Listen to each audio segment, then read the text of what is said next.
और आगाज करेंगे राज्य के अहम और तमाम बड़ी खबरों के साथ। बता दें कि मुख्यमंत्री हेमंत सोरेन की अध्यक्षता में 11 सदस्यीय प्रतिनिधिमंडल 19 जनवरी से 23 जनवरी 2026 तक दावोस और यूनाइटेड किंगडम जाएगा। ये पहला अवसर होगा जब दावोस में आयोजित विश्व आर्थिक मंच यानी कि WEF की वार्षिक बैठक में झारखंड से जोहार की गूंज सुनाई देगी और एक आदिवासी जनप्रतिनिधि के रूप में मुख्यमंत्री हेमंत सोरेन की मौजूदगी दर्ज होगी। झारखंड इसके जरिए क्रिटिकल मिनरल्स खनन,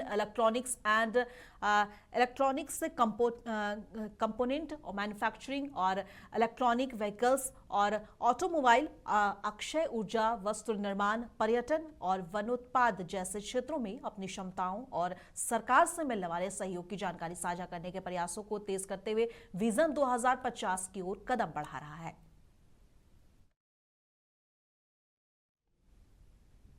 डुमरी किसान भवन में झारखंड की पूर्व मंत्री बेबी देवी ने जनता दरबार लगाया। इस दौरान लोगों की विभिन्न समस्याओं का समाधान किया गया। इसी बीच SBI ग्राहक सेवा केंद्र के खाताधारियों के करोड़ों रुपए लेकर संचालक फरार होने का मामला भी चर्चा में रहा। मंत्री ने पुलिस से आरोपी को गिरफ्तारी और ग्राहकों के पैसे लौटाने की त्वरित कार्रवाई का भरोसा दिलाया। इसके अलावा इसरी बाजार की मिनी देवी को मुख्यमंत्री गंभीर बीमारी योजना के तहत 50,000 रुपए का चेक प्रदान किया गया। छोटे मोटे मामले भी जनता दरबार में ऑन द स्पॉट हल किए गए।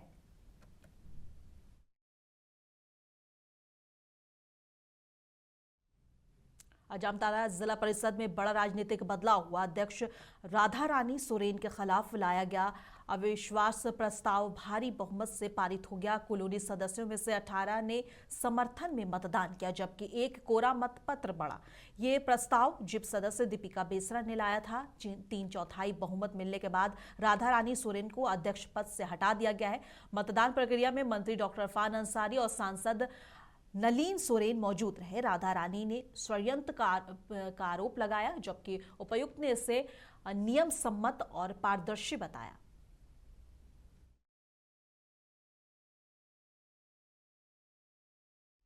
जमशेदपुर में मिथिला सांस्कृतिक परिषद ने भारत के राष्ट्रपति द्रौपदी मुर्मू को मैथिली भाषा को सम्मान देने के लिए धन्यवाद ज्ञापन भेजा है। परिषद ने संविधान दिवस के अवसर पर मैथिली भाषा और संस्कृति को मिला सम्मान ऐतिहासिक बताया है। 8वीं अनुसूची में शामिल मैथिली भाषा के गौरव को राष्ट्रीय स्तर पर सराहा गया। देश भर के मैथिली समाज में गर्व का माहौल है। खुशी के इजहार में परिषद ने लोगों में लड्डू भी बांटे और पत्र में कहा गया है कि मैथिली महान कवि विद्यापति की भाषा है और 2003 में इसे संविधान की 8वीं अनुसूची में शामिल किया गया। राष्ट्रपति महोदय के द्वारा जो संविधान दिवस के अवसर पर 26 जनवरी 2024 को जो मैथिली में प्रथम बार संविधान का प्रकाशन किया गया है, इस वजह से हम लोग सब मैथिल भाषा भाषी जितने भी हैं यहाँ पर जमशेदपुर कोल्हान के लगभग 3 लाख मैथिल हैं, उनके तरफ से हम लोग राष्ट्रपति जी को धन्यवाद ज्ञापन करने आए हैं और एक साथ में मांग भी लेकर आए हैं कि ये हमारी सबसे पूरे 1500 वर्ष पुरानी हमारी शास्त्रीय साहित्यिक भाषा है जो महाकवि कुकिल विद्यापति, परमहंस लक्ष्मीनाथ गोस्वामी, भद्रा दीना आदि की भाषा है मैथिली।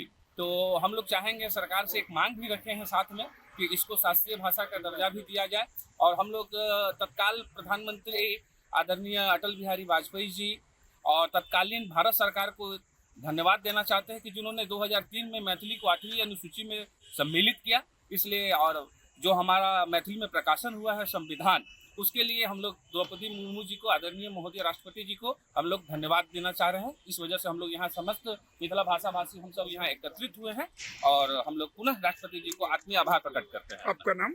शिवचंद्र झा, मिथिला सांस्कृतिक परिषद सहायक महासचिव। और आज धनबाद कोर्ट में डुमरी विधायक जयराम महतो सांसद ढुल्लू महतो पर हमलावर नजर आए। उन्होंने कहा कि सांसद की 40,000 करोड़ की बेनामी संपत्ति की जांच होनी चाहिए। जयराम ने 3 पार्टनर्स के प्रॉपर्टी की भी छानबीन की मांग की है। साथ ही नगर निकाय चुनाव और पेशा कानून पर भी अपने व्यूज रखें। बोकारो में लोकसभा चुनाव के समय जो सभा के बाद हम लोग वहां से निकल गए थे, तो उस पर एक केस हुआ था और उसी केस के सिलसिले में आज न्यायालय आना हुआ। हमारे कई साथियों पर आरोप लगा था कि हमको वहां से भगा दिया गया था। जो लोकसभा चुनाव में बहुत बड़ा एक फिल्मी अंदाज में एक वाकया घटित हुआ था, तो उसी का प्रकरण है। देखिए, हम लोग उम्मीद यही करते हैं कि उचित न्यायालय से अपेक्षा भी है कि वह बेहतर न्याय करेगी। और अभी तक जितने भी केस हुए हैं उनमें बेहतर ही न्याय मिला है। आज के दौर में जितना मेरे 36 के आंकड़े अनूप सिंह जी से है उतना किसी से नहीं है। तो ये केवल कहने की बातें हैं, और वो तो उनसे बेहतर कौन जानता है कि वो दुनिया को कितना बेवकूफ बनाते हैं और किसके कितना अंदर में किसके साथ साठगांठ करते हैं, ये किसी से नहीं छुपा है। और हमने क्या कहा था, आज तो देश का हर नौजवान इन विषय को कहेगा, और वो केवल धनबाद सांसद को ही क्यों, इस देश के तमाम उन सांसद विधायकों को कहेगा जो अवैध रूप से धन एकत्रित कर रहे हैं। आज भुखमरी है, लाचारी है, गरीबी है, और उसी राज्य में, उसी देश में कोई विशेष आदमी है जिसे हम लोग विधायक, सांसद या ब्यूरोक्रेट्स कहते हैं, उसके पास लाखों नहीं, करोड़ों नहीं, हजारों करोड़ की संपत्ति है। तो ये तो कोई भी कहेगा। और हमने तो ये कोई आरोप नहीं लगाया, ये तो एक याचिका दायर हुई है, एक सुप्रीम कोर्ट में एक याचिका दायर हुई है, और उस याचिका के आधार पर न्यायालय ने राज्य सरकार को एक संदेश जारी किया है कि आप इस पर जांच करें, आप इस पे देखें कि ये क्या है मसला। लोहरदगा पुलिस और मेदांता अस्पताल रांची के संयुक्त प्रयास से पुलिस लाइन परिसर में एक दिवसीय मेडिकल कैंप आयोजित किया गया। इस शिविर में 150 से अधिक पुलिसकर्मियों का ब्लड शुगर, ब्लड प्रेशर और ईसीजी और अन्य जांच की गई। पुलिसकर्मियों को नियमित व्यायाम, संतुलित आहार और स्वस्थ जीवन शैली अपनाने की सलाह दी गई है। पुलिस अधीक्षक सादिक अनवर रिजवी ने कहा है कि ये पहल ड्यूटी में व्यस्त पुलिसकर्मियों के स्वास्थ्य की नियमित जांच और बेहतर सेवा सुनिश्चित करने के लिए की गई है। मौके पर मेदांता अस्पताल के डॉक्टर और स्टाफ भी मौजूद रहे।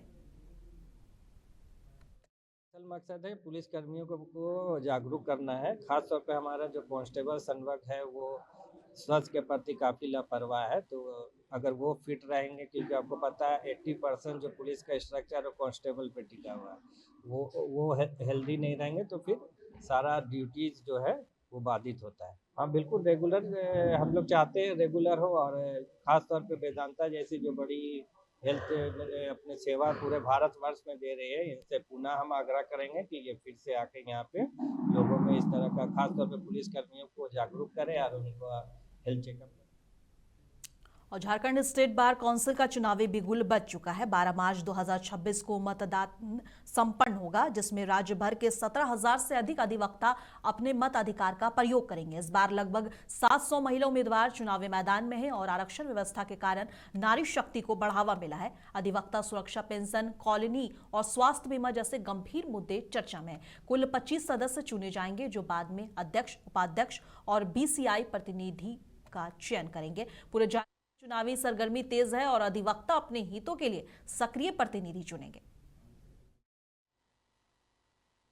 काउंसिल का जो सेकंड चुनाव 2012 में हुआ, उस समय भी मैं चुनाव लड़ा था और विजयी हुए थे। उसके बाद 2017 में भी चुनाव हुआ था, उसमें भी गुरुदेव की कृपा से विजय हुए थे। इस बार फिर चुनाव थोड़ा लेट से हो रहा है, कई कारण थे उसके। जो न्यायालय का आदेश का अनुसार अभी 12/3 को हम लोगों का 12/3 मार्च माने 12/3/2026 को झारखंड स्टेट बार काउंसिल का पूरे झारखंड राज्य के तमाम डिस्ट्रिक्ट बार एसोसिएशन में मतदान होगा, और उसके बाद फिर उसी अनुसार उसका निर्णय लिया जाएगा क्रमबद्ध तरीके से, जैसे जैसे होता है प्रक्रिया किया है। यहाँ से इस बार फिर मैं स्टेट बार काउंसिल का उम्मीदवार हूँ, और इस बार लोगों का घोषणा है कि इस बार धनबाद से ही जो जीतेंगे उनको वो लोग अपना चेयरमैन के रूप में अपने को तैयार रखेंगे।